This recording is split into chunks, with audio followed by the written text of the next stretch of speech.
Hi, my name's Kaz and I watch a lot of movies. In fact, I've watched 115 this year. But we're just going to talk about the ones I've watched this month so far. The first movie I saw was Sinners, and I'm so glad I got to see this at the cinema. It stars not one, but two Michael B. Jordans, because he plays a set of twins. It's set along the Mississippi Delta in 1932, and it's about these twins returning to their hometown. They're going to start a club, they're going to have a really good time. Little do they know, evil is chasing them. This has one of the best soundtracks ever. I've been playing it non-stop. I grew up listening to the blues. My dad's obsessed with Howlin' Wolf, so a lot of that music kind of influenced my childhood, and it was so cool hearing a new take on a lot of blues music. There's a lot of like influence throughout it. It's amazing. So if you like blues music and you like Michael B. Jordan and you like cool horror movies that are like really committed, think like Near Dark, like they really committed to the theme. It's got a great overall theme as well that's really quite deep and meaningful.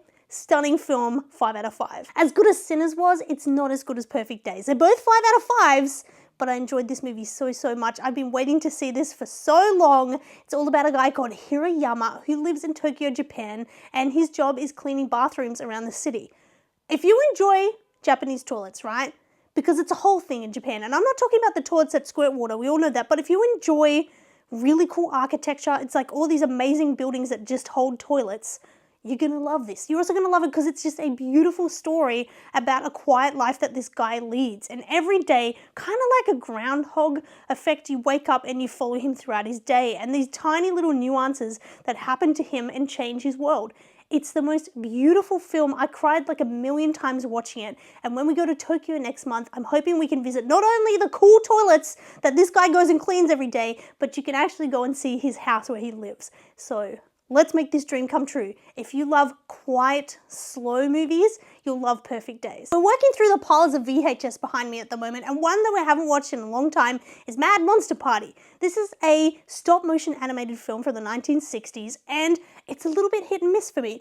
It is about a group of monsters coming to a house for a big party. Little do they know that Frankenstein is looking for a replacement to look after all the monsters, right? And it's a really cool theme, but it's also really odd because it's got that kind of 1960s feel to it where everything's a bit loosey-goosey and some of the themes are not great, but the animation, amazing. And there's all these really weird songs that kind of feel like the songs in Nightmare Before Christmas, like the one that Sally sings when she's like all sad on the bridge. It's a really strange film, but I really enjoy it. I was watching a TikTok, and in that TikTok, they quoted, "A gun rack? A gun rack. I didn't even own a gun, let alone many guns that would necessitate an entire rack. What am I going to do with a gun rack?" And I was like, I have to watch Wayne's World. I have not watched that in years. It is one of my all-time favorite movies, 5 out of 5 forever. And it stands up to 2025 standards, right? There's not too much offensive in there. I still have a major crush on Garth and Tia Carrere, who's coming to Australia, and I'm trying to decide whether I should go see her. No, I remembered it's when we're in Japan, so I can't go see her. That's why. Anyway, perfect film. I find things in this movie funnier than I did back then because I think I get the joke a lot more. And one of my favorite bits is when they go to see Alice Cooper and they think he's going to be all hardcore and tough, and he's just like an old dude that wants to talk about the history of Milwaukee. Amazing. 5 out of 5 forever. Liam chose this movie off the floor. It's one of the 4 VHS which is about to get donated, and I have to watch it and either keep it or donate it. And I'm so glad we watched it. Frailty is such a brilliant crime horror film. If you enjoyed the stories where the cop is chasing the killer, you know, it's just brilliant. It stars Bill Paxton, who's a religious father, right? He gets this view, this like, what do you call it? Thing. He sees this thing, and these angels come to him and tell him that he is a protector of the world and he has to people to save the world, right? Because they're the devil, they're devils, and he's gonna set everyone free. And so he goes about his business, right? And then coaxes his sons into it like some kind of cult. And it is such a brilliant film. He is so terrifying in that movie, and the whole time you're questioning, did he really see this stuff? Is he really doing this on purpose because he got told this divine intervention? I think that's what it's called. It's so good. One of the most underrated horror films, and I would have never watched it if I hadn't Liam picked the VHS off of the ground. So please try and find it to watch. Frailty, brilliant. I decided it was time for Jackass-a-palooza, right? And that is where I watch everything Jackass. I haven't done it for a few years, and Liam got this massive pack downloaded for me, which is all the movies, TV shows, everything, right? And so we started off with Jackass 2.5. Now, I'm not going to go through every Jackass with you because Jackass is always a 5 to me. I don't care if it's the worst thing you've ever seen, Jackass is always a 5. But on this viewing, there were two things that I really need to note. I really dislike Bam so much.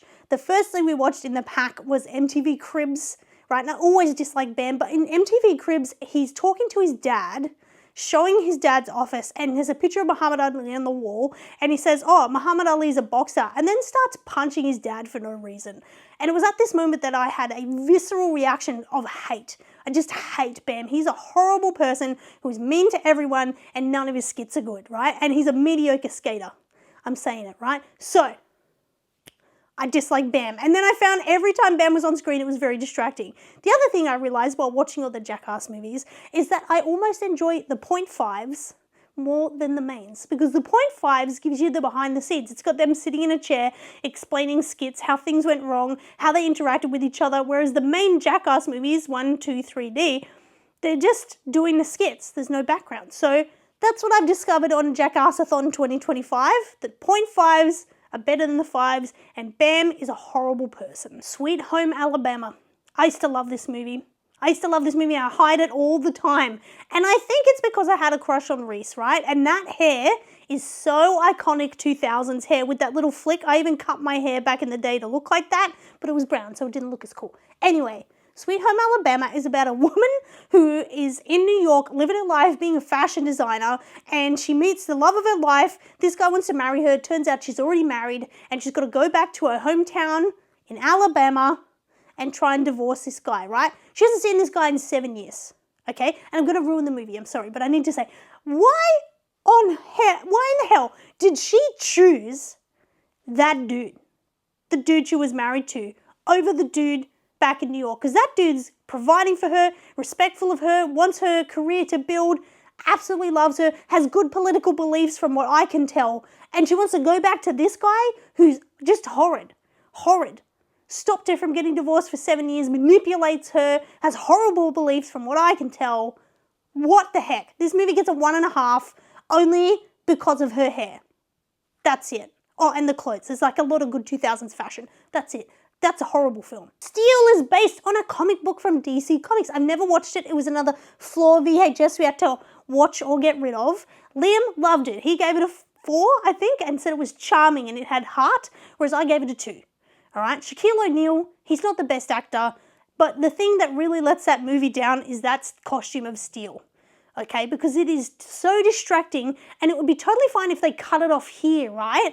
If they just cut it and had his mouth, but there's these 2 flaps here that make it look so flimsy and stupid. He's called Steel. It's meant to be made of metal, but this thing is so rubbery and silly that it makes a whole movie terrible.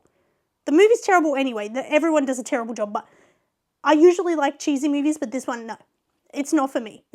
Out of all of Marvelverse, Guardians of the Galaxy is my favorite. I absolutely adore that movie. I did a rewatch on this. It's a 5 out of 5. I love it. I love Rocket. He's such a little sweetie. He's got a heart of gold. I love that movie. Watching it this time, I was quite shocked by how fully formed the characters are. Having watched all the films, they give you so many hints to what's going to happen in the future and the history of the characters, and you feel like you really know them. But this viewing, I particularly enjoyed Drax. His deadpan humour and his one-liners were brilliant. Now, Liam has never seen Almost Famous, and this was very shocking to me, so we put it on to watch, and this has always been a 5 out of 5 to me. But as you'll see by this rating down here, it went to a 4.5. And that's no reason. It's still a brilliant movie with one of the best soundtracks ever. Apparently, 3.5 million. 3.5 million is how much they spent on the music for that movie, and it shows. Every hit from the 1970s is there. Man, Jason Lee looks like a hunk in that movie. Real hunk. I was really sad to find out he didn't actually sing the soundtrack this time. Anyway, Jason Lee's in it. Everyone that you've ever known is in this movie. It is one of the best casts, best soundtrack ever, but I found that the rewatchability of it is not as much as I would be. If it's going to go on my rewatch shelf, which is where Best in Show, American Movie, Brady Bunch movie, Wayne's World, Bill and Ted is the things that I pick up and watch over and over again. And I feel like Almost Famous isn't that. It's a lot darker and more dramatic than I remember it being. I think I was just really into Penny Lane and all the outfits and stuff, but it's not a really fun movie. There's fun moments, but it's actually quite dark. I really enjoyed it though. It's still 4.5. I went to the movies Friday night and I saw Final Destination Bloodlines, and there's the whole reason I wanted to make this video because I'm worried that a lot of you won't go and see this movie. It is, I think, the 6th movie in the Final Destination franchise. If you are unaware of Final Destination, it is all about people playing games with death, right? Death came to kill them, but they survived, but now death hunts them, okay? It's silly. It's a stupid concept. And this movie is so silly, and it committed all the way to the silliness. It has the most over-the-top kills you've ever seen in all the movies. Like, you love the log one or the roller coaster one. Everyone has a favorite scene in all the Final Destinations, but this one has one of my favorites, and I can't tell you what it is. All right, but it involves WAP, and it's so good. So fun. And the coolest thing about this is we went on a Friday night and I was like, Final Destination Bloodlines, no one's going to be there for that, but the cinema was packed. And I think it's because I didn't know it was like part 6 of a movie, but you don't need to know that at all. It's like so irrelevant. Every Final Destination is just its own little silly thing. And this is one of the silliest, funniest horror films. People were laughing where they were meant to, clapping. Some dude clapped at the end because he had such a good time in the cinema. Please go and see this at the movies, and I hope they keep making Final Destination movies forever. I've wanted to watch the long trailer for so long, and we finally got to watch it. It's from 1954, starring Lucille Ball and Desi Arnaz, who were in fact married at the time of this, and then divorced not long after, right? This film is brilliant, comedically amazing. It is called The Long Trailer, and that is exactly what it is. It's about a couple, newly married, they buy a trailer to live in, but it is the biggest trailer, guys, right? And this is where it took a turn for me, because not only is it funny, but it was one of the most stressful films to watch, kind of like a horror movie in a way, where you're constantly watching them deal with this enormous trailer. The trailer would have been almost the length of my apartment, right? This thing is huge. And then they go on a road trip together and they have to back the trailer up and move it down a mountain and up a mountain and deal with random people, and it's all about the trials and tribulations of owning a caravan. And I guarantee you that the caravanning industry tanked after this movie came out, because the movie was a hit, and I'm never going in a caravan for as long as I live. I am not going caravanning ever, because it looks horrible. And there's this scene where they're like going around a cliff on this huge caravan in one of those old school vintage cars, right? And that's for real. Like, that wasn't on a green screen. Someone actually drove this thing around a car parked on the side on the edge of a cliff. That was amazing stunt work. Anyway, Long Caravan, super funny movie. Lucille Ball is always delightful. But man, it was so stressful to watch. I was so sweaty afterwards. Jackass 3.5 is still a 5, but it is the one I've watched the least and the one I enjoyed the least. And mainly because there's too much BAM in it. Last night we watched a movie called Y2K. Now this is a new release, and I gotta tell ya, it was a little bit stinky. It was not a great film. It did have some great points, and let me tell you a bit about the plot. It's about the Y2K bug. For you young'uns that don't know what that is, 1999, we all thought that when the year 2000 happened that the clocks would turn and all the computers would shut down and everything would go wrong. I was so scared of this, right, that I filled my bathtub with water and I had all these things unplugged in my house, and I went to the fireworks thinking I was gonna die, right? It was really serious business.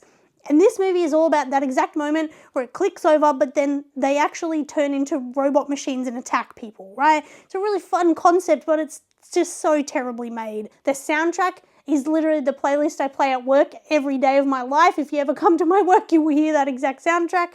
But it's just so terrible, and they just run through the characters and run through the events so quickly that you have no connection to anything. I like the fact that it's an hour-and-a-half movie, but it's a stinker. I think you should see it and make up your own mind. I would love to hear your opinion on it, but I did not love it. That's everything I've watched in May, and we're only halfway through the month, so I plan on watching the rest of the Guardians of the Galaxy and the tie-in movies, as well as finishing off the live-action Nana, which I'm probably going to finish this morning, because I just finished watching the animated series. It took me forever because I get distracted, but now I'm watching the live-action and I'm reading the manga at the same time. It's a good time. Let me know what you've been watching so I have more recommendations. You can follow me on Letterboxd down here.